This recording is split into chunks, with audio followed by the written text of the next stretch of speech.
Hola chicos, buenas tardes.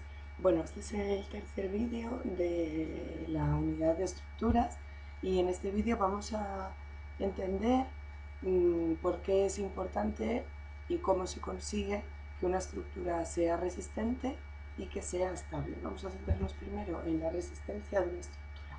Como ya sabemos, la resistencia, hemos estudiado en el tema de materiales, es la capacidad que tiene un elemento, en este caso una estructura, para soportar cargas o pesos sin romperse ni deformarse. Bien, cuando un arquitecto o un ingeniero tiene que diseñar una estructura, tiene que saber cuáles van a ser los esfuerzos que van a actuar sobre la estructura y de qué magnitud o de qué intensidad van a ser esos esfuerzos. ¿Os acordáis de los 5 tipos de esfuerzos que puede haber en una estructura? Pero que sí, si no lo tenéis en el vídeo anterior. Bien, cuando hablamos de qué factores pueden determinar la resistencia de una estructura, pues en primer lugar va a ser el material que forma la estructura, como ya hemos estudiado en los temas anteriores, pero también la forma de una estructura va a determinar su mayor o menor resistencia. Bien, si hablamos del material, pues ya hemos hablado algunas veces de cómo la madera o el hierro son materiales que resisten muy bien la flexión y la tracción, mientras que, y es lógico, los materiales como la piedra o materiales pétreos como la arcilla resisten mejor los esfuerzos de compresión, ¿vale? Una estructura no necesariamente tiene que estar hecha solo de un material como madera y acero o piedra, sino que puede estar hecha a partir de una combinación de materiales. Hablamos en este caso del hormigón armado, que es una combinación de acero y piedra. El hormigón armado, por lo tanto, al ser una mezcla de acero y piedra, va a resistir la combinación de los esfuerzos flexión, tracción y compresión, ya que por una parte el acero se encarga de la flexión y la tracción y por la otra los elementos pétreos se encargan de la compresión.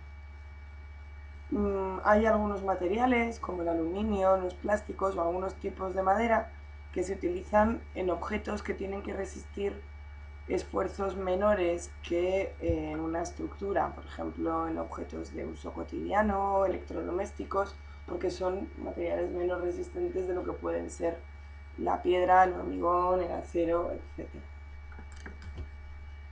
Bien, el hormigón armado es un material muy interesante, es un material que se inventó a finales del siglo XIX y que ha revolucionado sin ningún tipo de duda el mundo de la construcción y de la arquitectura, ¿no? Aquí tenéis unas cuantas fotografías que muestran bueno, unos diagramas de las diferentes herramientas que necesitamos para construir, por ejemplo, un pilar de hormigón. Veis, esto que está por aquí fuera es un molde de madera que se llama también encofrado, que se ha utilizado para verter dentro de ese molde el hormigón, que es una sustancia viscosa, como un puré, ahora veremos de qué está hecho, y que después, desmontando este encofrado, pues nos va a quedar la forma del pilar, ¿no? En estas fotos veis a unos encofradores. Aquí, por ejemplo, están montando el encofrado para después verter dentro el hormigón y conseguir muros como los que veis en esta cimentación que está en fase de construcción. Bueno, en este vídeo que podéis hacer clic sobre el link que también os aparecerá en la presentación que os envío como adjunta, a partir del minuto 0 y hasta el 53, hasta el segundo 53, el vídeo nos cuenta cuáles son los componentes del hormigón. Si seguís viendo el vídeo un poquito más adelante, vais a ver cosas muy interesantes, pero que son de ampliación, no son de los contenidos mínimos de este curso. Bueno, en el vídeo os contarán cómo los componentes del hormigón son agua, cemento y áridos, y dentro de los áridos, como ya hemos comentado en clase alguna vez, vamos a tener una mezcla de grava y de arena. Bueno, pues espero que os interese este vídeo y que entendáis cómo se consigue el hormigón armado a partir de ver este vídeo. La otra cuestión que determina la resistencia de una estructura es la forma de dicha estructura. Cada forma resiste mejor o peor unos determinados esfuerzos. Aquí tenéis un experimento que he sacado del libro donde podéis ver que un mismo papel doblado en forma de triángulo o quizás solamente puesto de pie, no resiste lo mismo que el mismo papel si lo enrollamos y hacemos un tubito con él. Esta práctica la podéis hacer sencillamente en casa. Tampoco una plancha de cartón resiste lo mismo puesta en paralelo a la base que si la ponemos en perpendicular a la base, porque hay mucha más sección de material que está soportando el peso aquí. Podéis hacer esta prueba en casa.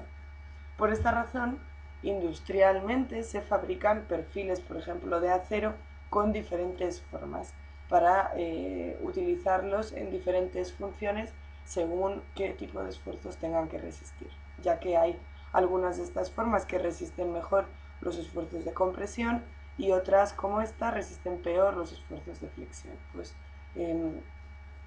el arquitecto o el ingeniero que está diseñando una estructura tiene que conocer esos esfuerzos para elegir la forma adecuada para los elementos que van a resistir esos esfuerzos en sus estructuras. Bien, lo otro que nos importa mucho al diseñar una estructura es que esta estructura sea suficientemente rígida y estable. ¿Qué es la estabilidad y qué es la rigidez? La estabilidad es la capacidad de un objeto de estar en equilibrio aunque haya cargas que actúen sobre este objeto y sin que haya ningún tipo de desplazamiento o vuelco o abolladura. Eso sería la estabilidad. La rigidez es la capacidad de un objeto para no deformarse cuando hay una presencia de cargas. Bien, cuando hablamos de estructuras utilizamos tres cuestiones o tres soluciones fundamentales para conseguir que la estructura sea rígida. La primera es utilizar uniones rígidas, es decir, uniones que no permitan el movimiento de, por ejemplo, de esta viga respecto a este pilar. La unión por excelencia en las estructuras, sobre todo metálicas, es la unión por soldadura. Pero si pensamos, por ejemplo, en estructuras de madera, pues las uniones rígidas nos las van a dar los adhesivos. Recordad que las uniones no rígidas son aquellas que son desmontables, como tornillos o remaches que permiten el giro y el movimiento. Los refuerzos pueden ser elementos que podemos incluir en una estructura para conseguir mayor rigidez en una unión. Pues aquí, por ejemplo, tenéis el caso de una esquina de una estantería donde se han puesto estas chapas o escuadras atornilladas para incrementar la resistencia de la unión. Otra solución muy extendida para mejorar la rigidez de una estructura es el uso de la triangulación.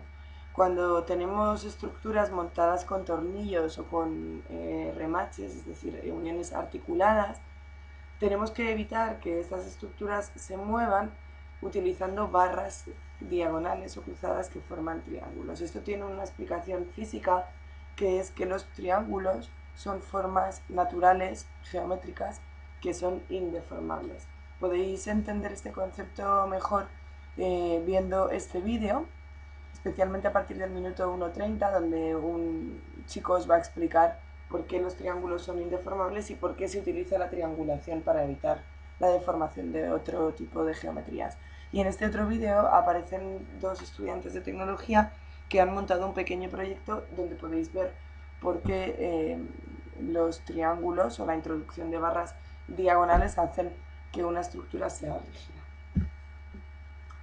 Bien, el otro concepto del que estábamos hablando era la estabilidad. La estabilidad de un objeto es la capacidad de ese objeto, como hemos dicho antes, de no caerse o volcar o desplazarse ante la presencia de una carga. La estabilidad de un objeto va a depender de la posición de su centro de gravedad. El centro de gravedad es el punto donde se concentra la atracción de la Tierra sobre ese objeto. En general, podemos decir que los objetos homogéneos tienen su centro de gravedad en el centro geométrico de la figura, es decir, el centro de este romboide coincide con su centro de gravedad. Una estructura es estable o un objeto es estable cuando el centro de gravedad está situado encima de la base de este objeto. Bien. Si por lo contrario el centro de gravedad no está en la base del objeto, sino que está fuera de su base, el objeto o la estructura será inestable. Podéis ver en este vídeo un juego con unas fichas de madera donde un profesor explica cómo las diferentes posiciones de los elementos en una estructura generan una estructura estable o inestable. Como es lógico, las tres formas de conseguir que una estructura sea más estable son, por un lado, aumentar el tamaño de la base, de forma que el centro de gravedad caiga de forma segura sobre ella, y esto es lo que hacéis vosotros, por ejemplo, cuando vais en el autobús y notáis que puede ser que os caigáis y abrís las piernas. De esta manera lo que estáis haciendo es aumentar vuestra base y conseguir que el centro de gravedad de vuestro cuerpo esté de forma asegurada entre vuestras dos piernas y evitar el caeros. Otra solución es aumentar el peso de la base. De esta forma el centro de gravedad del objeto baja y por lo tanto está más cerca de la base y se consigue que el objeto sea más estable.